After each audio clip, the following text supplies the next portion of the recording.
রাখিতে হইল জ্বালা গো অক্ষি মজায় আমার একজনের সাজা অন্যান্য তুলে কবো এক কারণে রোজা অকল রাখিতে হইল জ্বালা গো বুঝু তোমার প্রেমে হইলাম রাজু বুঝু তোমার প্রেমে হইলাম রাজু তার গলায় বন ফুলের মালা বেচেছি গলায় বন ফুলের মালা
সম্রাট মহারাজ খরগোশ আরে খরগোশের ভূমিকা ওই নৃত্য পরিবেশন করে দেখাবে আপনাদের সকলের অতি সুপরিচিত ও শ্রী সনাতন সিংহরার বাল্য বন্ধু নৃত্য শিল্পী বিষ্ণু শিল্পী সরদার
ভুলে গেলে মেরা গো গালে ভুলে গো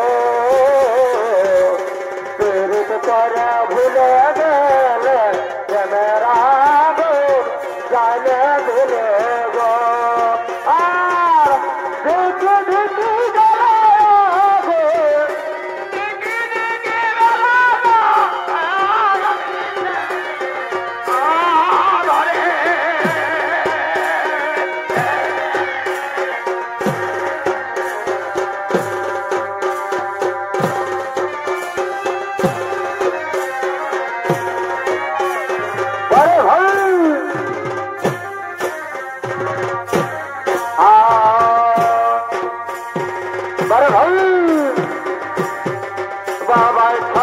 করে থাকে না এসে রাইতে ঘরে গো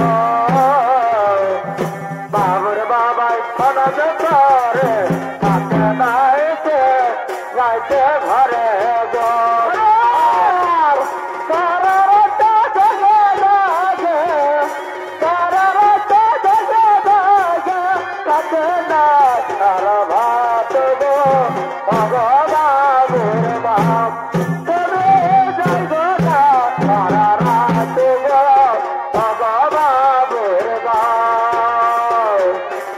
বাবুর বাবাই খনজ করে তাকে বাইতে রাইতে ঘরে গো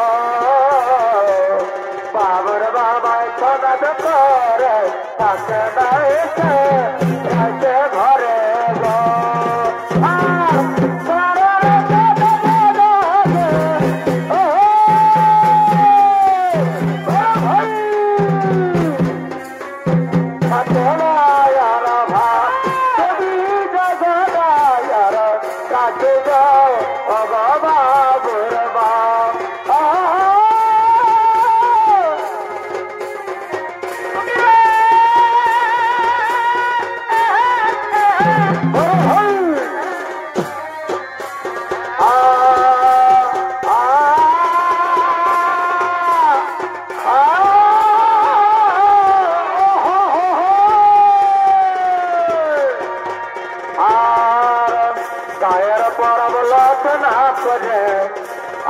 বাপের দয়ার পরবল না করে আলে বাপের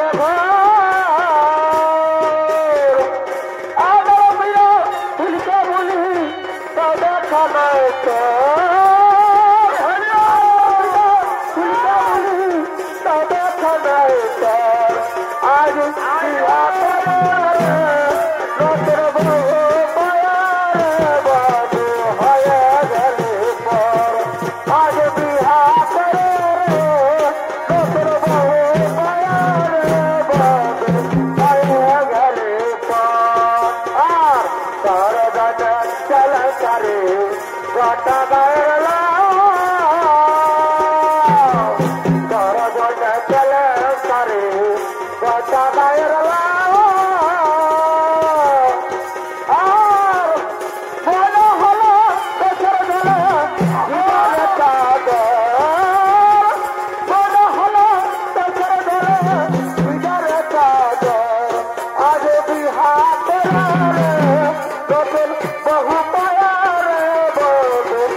हमारे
আমি গিয়েছিলাম পঞ্চবটি বনের দিকে চলাচলের জন্য, কিন্তু দেখি দাদা দুই যুবক তাদের মাঝখানে রয়েছে একটি অপূর্ব সুন্দরী রূপসী নারী।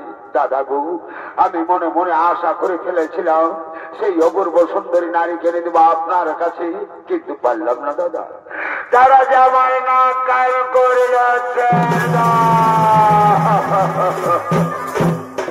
কি বলছো রে বংশর পনাখা? কোথায় রয়েছে দুই যুবক, কোথায় রয়েছে সেই অপূর্ব সুন্দরী নারী? আর তোমার নাক কান করেছে ছাদর। আমি আর কিছুতে সহ্য করতে পারছি না। কোথায় আমার মন্ত্রী সেনাপতি সৈন্যগণ, তোমরা ছুটে এসো। হরে নাম বেদা দেব না বেকার, হরে নাম বেদা দেব না বেকার,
আমরা পঞ্চবটি বনের দিকে করিব আক্রমণ।